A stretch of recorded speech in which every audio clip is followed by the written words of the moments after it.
Hello, I'm Will. I'm going to be talking about a book that needs no introduction, but it is The Will of the Many, Book 1 of the Hierarchy by James Islington. Epic, martial fantasy, possibly the biggest release of the last few years. It is incredibly hyped, incredibly famous, and so many people, especially in this corner of the community, have absolutely adored it.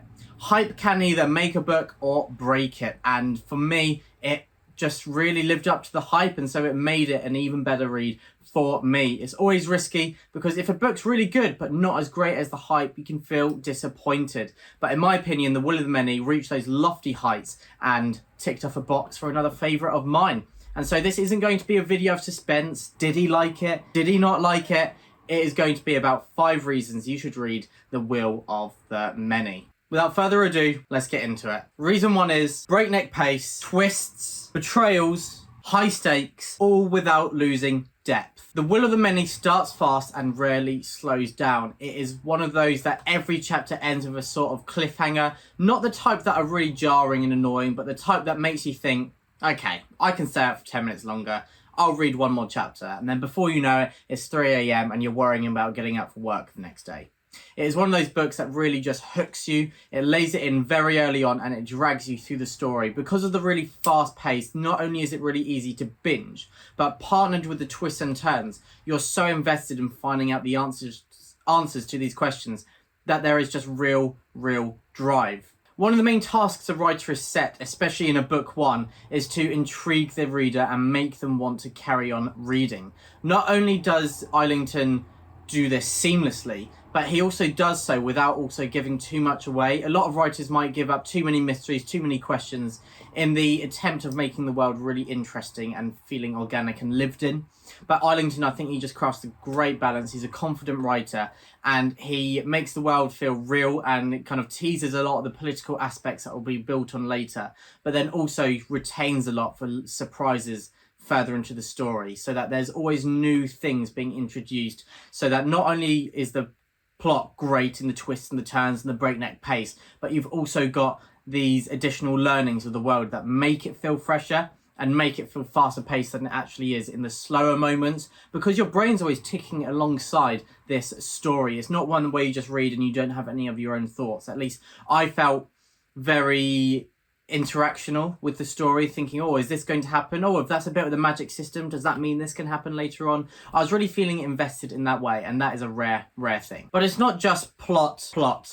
Islington weaves in quieter emotional beats alongside the really fast moments, and it is this variety that allows the story to feel really well-rounded, because a book that is just twist after twist, plot, often feels a bit dry by the end because you're not as invested in the characters. I'm a character-driven reader, and so I love epic fantasy, I love these epic world-changing events, but if I don't care about the characters, I do not care about the grander scale things. And so Islington allows for these quieter moments, these moments of thinking, of great one-on-one dialogue that sometimes feels like an action scene. They work really well, and seeing the reactions of our central character is fantastic. He really grows throughout the story. A bit more about characters later on. But yeah, so that is reason 1, breakneck pace and incredible twists and turns without losing any depth. Reason 2 is a unique, immersive world. I've already touched on this in the first point, discussing how the reader is kind of drip-fed with information that really hooks you, but building on that, this is a world that feels Roman-inspired by the politics and the culture, but it also feels distinctly its own. And that works with the magic system, which is very, as the series suggests, hierarchical, where people higher up have more power than those below, and they're giving energy by the people ranked below them. So it's got kind of Roman democratic Senate politics, which lends a small group of people the power over everything, basically. But whilst it's very Roman inspired, I really love that. Those aspects of the martialness, the idea of the empire ever expanding, these ideas that I've read quite a few historical fiction books, but to be fair, even though Roman and Greek is so popular, I've not really read too many fantasy books directly inspired by that. Red Rising pays homage to the Roman and Greek worlds, basically, but that is sci-fi or sci-fantasy, and it's well in the future. Whereas The Will of the Many, it's, I think, a really good balance of being inspired by something and obviously lending its hand to historical detail and roots that we will find in our own history, but then also building a lot of its own, not being restricted by that history, building around it, changing parts that fit the story.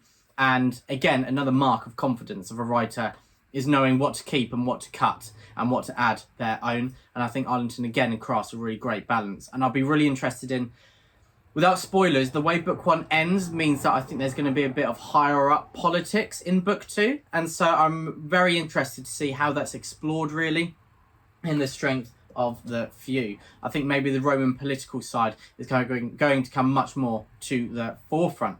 But also, because of the breadcrumb style, you never feel info dumped, which is something that really, it is a bit of a trigger for me early on in books when someone just dumps so much information. Like, one, I can't retain it all, and two, I feel ripped out of the story. So that is detrimental to my enjoyment for the novel. Whereas The Will of the Many, you really get a bit at a time. If I think of the first chapter or so, I can talk a tiny bit about the magic system and how the world's crafted, but nothing in a lot of detail. And that is because Islington builds into the psychology of the character of Vis, that you're only told details about his life when he's ready to kind of approach them, and he's trying to hide from it. So he's not going to give a big info dump and really look through his memories with a smile on his face. He's trying to avoid them. And so this info dump also makes sense from the perspective of the character, and that is just little golden gems that I absolutely love. When the world building or the storytelling weaves in with the psychology of the character that the story is being told from, it is just so good. I absolutely love that. So wrapping up point 2, The Will of the Many feels like an expansive lived-in world, but also one that still has so much to explore. It is a very deep hook left in me for book 2. As I said, I predict the politics will come much more to the forefront, but it's just amazing that not everything has been thrown into book 1. You feel there's so much more to go. And of course, maybe I'll be disappointed with book 2, but I don't think I will. And I've seen incredible reactions from the few early reviews so far. Point 3 is characters you just can't stop thinking about. I've already talked about how the storytelling and craftsmanship weaves into the personality of our central character, our only POV. But on top of that, Islington has a way to make characters stand out on page within a moment or two of meeting them, which is a rare, rare gift. I think it's one thing being able to build a character and make the reader feel invested over time, but it's another thing making them feel stand out straight away. Because often I think I'm not a writer, hopefully one day I will be, but I think it takes a while for a writer to find someone's voice, and then the later on into the story, the more seamlessly that comes to them. So you don't always see it from the very beginning. Whereas in The Will of the Many, there's characters like Calidus who really just stand out, and you really understand a part of their personality and what makes them unique from the very beginning. Again, without being info dumpy, because writers could achieve that by telling us every single thing about them, about how they're standing, what their eye colour is, and what feelings they're experiencing in that moment.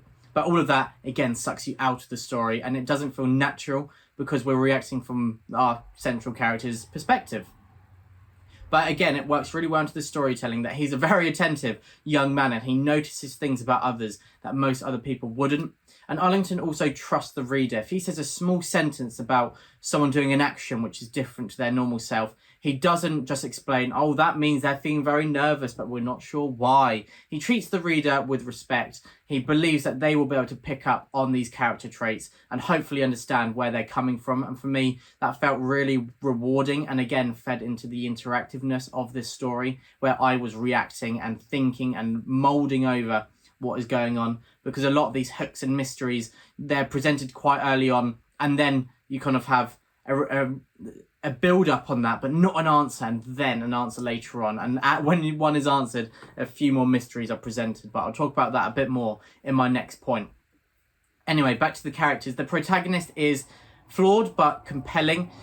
People have compared The Will of the Many to Red Rising in that we've got a young man who is pretty good at a lot of things, sabotaging his enemy or going in from within and acting as a spy. But I'd say there are some very key differences between Darrow and Vis.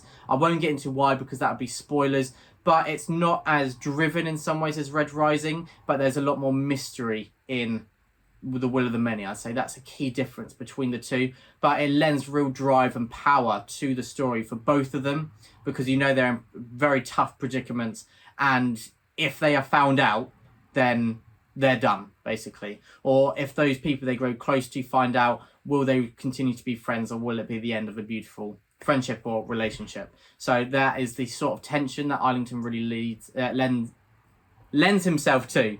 And I'll talk about that a bit more at the next point as well, but it's because discussing characters, you always want to feel growth, and you want to see their reactions and really feel like you see a character in how they present themselves to others, but also their own personal self when they're on their own. I think Islington really did a great job of showing how different people are in front of others, and then also, especially when they've got a lot of secrets, when they're on their own, when they feel that tension, when they really allow themselves to experience the emotions they want. That is really just fantastically done in The Will of the Many, especially when you slowly learn more about a character's tragic past. Point 4 is twists and tension. I've already talked a bit about both of these. The tension being lent from is our character going to be discovered, but also from the many mysteries and twists and turns of this story. I've talked about the plot being really fast-paced, but aside from the fast pace, there are just so many revelations and twists and turns to get my head around. There could have been 3 or 4 moments in The Will of the Many that most authors would end their book with, because it was that kind of climactic and epic and big and bold. But James Islington just casually drops 3 or 4 of those bombs in there. And that is something that, again, is the mark of a confident writer. I'm sorry if I'm repeating myself, but I really felt there was confidence oozing from every page. The twists and turns aren't just there to spook the reader. They really feel on reflection that, oh, I should have known that was going to happen. Or, oh, yeah, I can see the direction this is going. And when you can predict the direction, there's then the tension of what if they fail or what if they succeed. And then a lot of the twists and turns that you don't expect are ones that really change your perspective on something. And they do have ramifications for the plot later down the line. And there are consequences. It's not just, is there an action scene I need here? Oh, is there a tense dialogue scene with a revelation I need there? It's not, because these twists and turns don't just have a small impact. They have something that's longer, drawn out, and it really just invests you more into their story. Reason number 5 in the finale for this video is that this is worth the hype. That might sound like a bit of a cop-out for reason 5, but I think it is very important, even though it doesn't relate directly to the craftsmanship. Because there are many books that are really incredibly hyped that I don't pick up because of the expectations around them. Because I think if there's a book that you read that is really hyped and you only enjoy it, or it's a good book, it still feels like a big disappointment because your expectations are up there and it's only hit there. And it really kind of exaggerates that difference. So I'm often put off kind of picking it up, and I choose other books around it instead. But The Will of the Many is one of those that I think will hit the hype for most people because it is quite accessible fantasy. I think this will be a beginner fantasy recommendation for me, but it also somehow has an appeal to veterans of the fantasy genre because of the many hooks, the many subversions of tropes, and the twists and turns and political intrigue and unique world. All these aspects that, whilst it's not too dense for a newbie to the fantasy genre, it's got that kind of plot-driven, fast pace and kind of drive to it that you want as a beginner fantasy reader. And a lot of these other kind of deeper aspects and kind of surrounding parts of the fantasy genre that still feels really fresh and unique and interesting to a veteran of the genre. It's not copy and paste plus some interesting characters. It really feels different. It feels like unique fantasy. It was a great read, one that really lived up to my expectations. And yeah, 5 stars very, very easily. And so there are 5 reasons why you should read The Will of the Many. Let me know if you already have, if you'll be rereading it, and will you be picking up The Strength of the Few. I cannot wait to dive in very, very soon. But thank you so much for watching. Carpe diem.